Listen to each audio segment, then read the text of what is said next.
pastoral, abordaremos um tema muito importante para a vida da igreja. O nosso tema de hoje vai ser Igreja Ministerial, Planejamento Participativo. Nós estamos aqui com dois convidados, Dom Vicente e Dom Gil, e eles vão falar para nós hoje um pouco do que é o planejamento, de que caminho tomar na vida pastoral e de como envolver os nossos leigos. Sabemos que o planejamento pastoral ele é importante na igreja. A igreja nos dias atuais deve focar muito nesse planejamento e hoje vamos discutir um pouco e até descobrir um pouco o que é esse planejamento e como fazer esse planejamento. Então, logo de início, eu vou com a participação de Dom Vicente. Bom dia, Dom Vicente. Qual o melhor caminho ou a melhor metodologia para se fazer um planejamento pastoral na comunidade? Bom dia, meu caro Esmeraldo. Bom dia, Dom Gil. É um prazer imenso falar com vocês. Bom dia, telespectadores.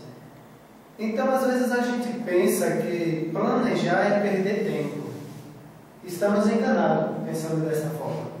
Planejar não é perder tempo, é ganhar tempo. Ele aumenta a eficácia do trabalho e dá alegria no trabalho, dá um bom resultado. Ele também traz vantagens para a pessoa que vai iniciar o caminho. Planejar é ter coragem de aceitar desafios. Planejar não é fácil, então é preciso ter coragem para aceitar os desafios. Há três questões que se orientam para um bom planejamento: o que se quer alcançar, a que distância está daquilo que se quer alcançar, e terceiro, o que fazer concretamente, o prazo para diminuir essa distância do que se quer alcançar. Então, há aí uma metodologia, há algo que se quer alcançar. E para se alcançar, é preciso ter a metodologia. Então, é necessário ter presente algumas questões. Por exemplo, o que é um planejamento? Deve ter claro o que é um planejamento. Por que planejar? Vai planejar para quê? E para que planejar? Então, há três modelos de planejamento. Cada modelo desses revela as diferentes linhas de ação de uma instituição, de uma pastoral, de ação da igreja. O primeiro modelo de planejamento é o planejar para o povo. Vejamos. Nele o poder é exercido de maneira dominadora, ditatorial. O povo não tem participação. É tudo imposto. Né? Na linha ditatorial as coisas é imposta. Você não tem vez, não tem voz. O jeito de planejar chama-se heterogestão. O segundo modelo, caro Esmeraldo e Dom Gil, e vocês telespectadores, é planejar com o povo. Neste caso, o poder é exercido como um poder a serviço. O povo participa na elaboração do plano de maneira controlada. É bem bom prestarmos atenção nessa palavra. O povo participa de maneira controlada. Então a execução ocorre a partir de uma conciliação. No resultado, a participação é negociada, ou seja, alguns poucos, aqueles que controlam, é que têm a participação dos resultados. A esse modelo de planejamento chama-se cogestão. Neste caso, o poder fica na mão de poucos e o povo se torna massa de manobra. Então, é um outro modelo de planejamento arriscado. Então, esses dois primeiros modelos não é um bom modelo para a gente adotar. E o terceiro modelo de planejamento é planejar planejamento, do povo. Como é que se dá esse planejamento do povo? O poder é exercido como um serviço. Esta gestão, neste modelo, é própria do povo, chama-se autogestão. Autogestão. Há aí uma intensa participação do povo. É uma política transformadora, libertadora. Há um real empenho de conservação, de conversão, melhor dizendo, e as pessoas vão assumindo o planejamento. Então é algo mais prazeroso, participativo, o povo está atuante. Este modelo, sim, é um modelo participativo, podemos assim dizer. E assim eu concluo agradecendo pelo convite. Também me sinto lisonjeado por estar aqui com vocês e obrigado, telespectadores.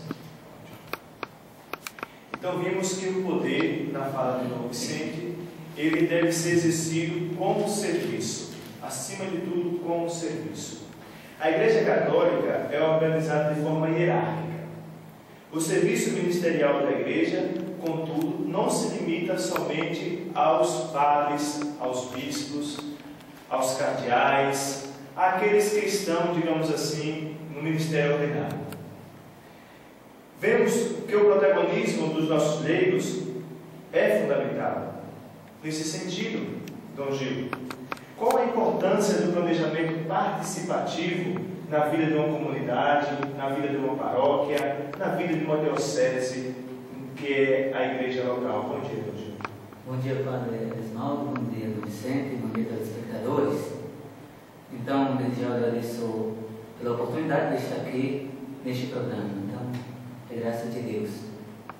Antes mesmo de falar desse planejamento participativo de uma igreja toda ministerial, é preciso que retomemos as fontes deste modelo de igreja. Esta igreja que está toda a serviço do Reino de Deus. Estamos vivendo em toda a igreja o clima do cinquentenário de abertura do Vaticano II, que foi um grande marco, um grande acontecimento no século XX, tanto no que diz respeito ao campo eclesial quanto para o mundo. E este modelo, e este Concílio Vaticano II trouxe várias inovações para a igreja.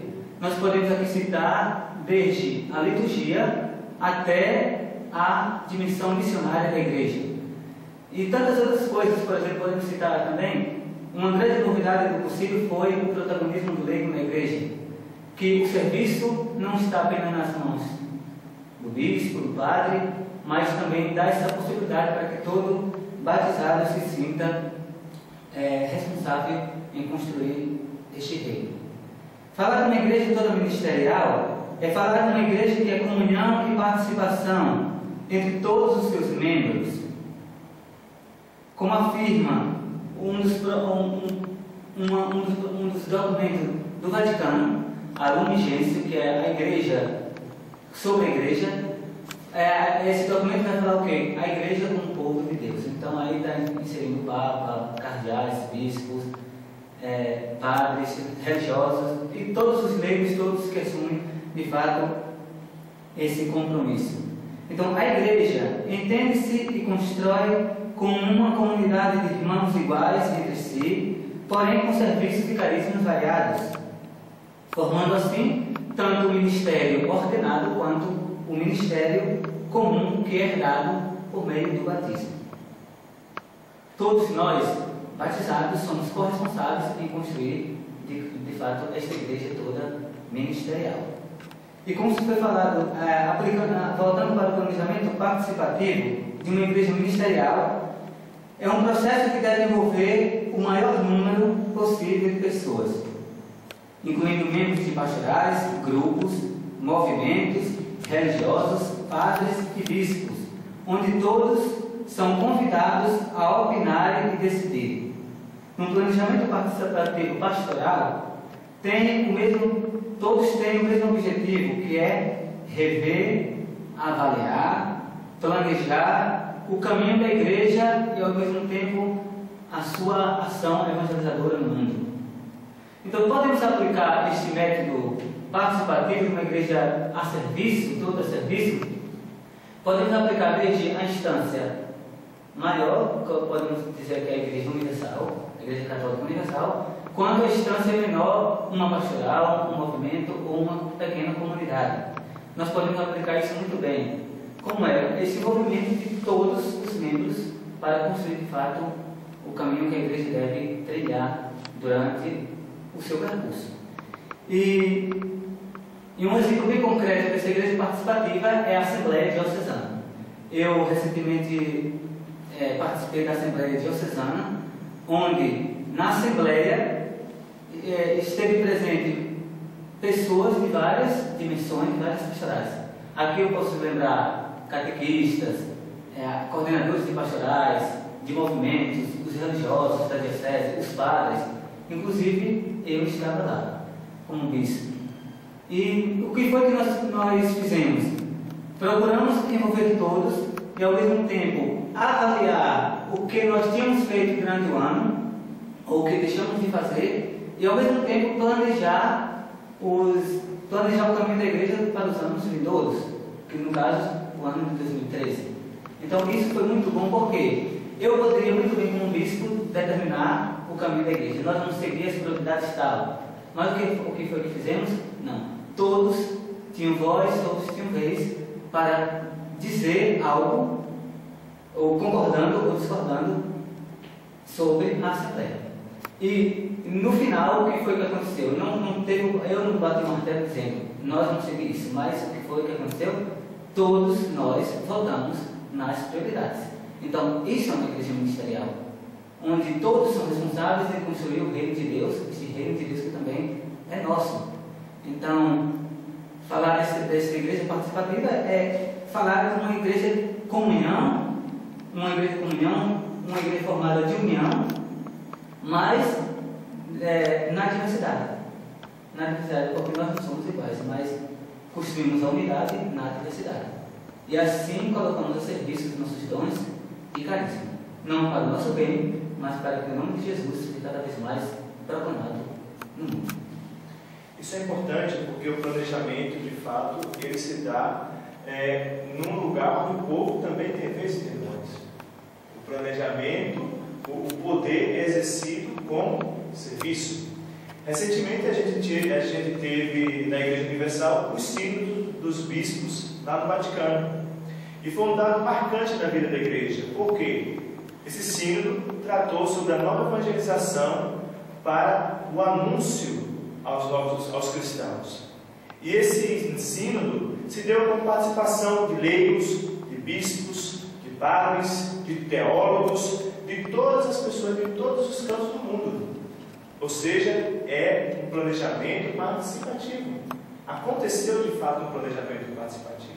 Vamos esperar agora o resultado desse belo trabalho que esteve o Papa à frente coordenando.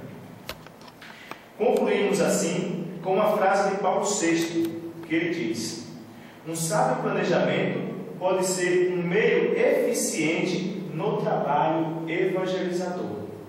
Agradecemos a Dom Vicente, a Dom Gil, pela colaboração nesta aula belíssima que nós tivemos hoje. Até a próxima aula. Bom dia.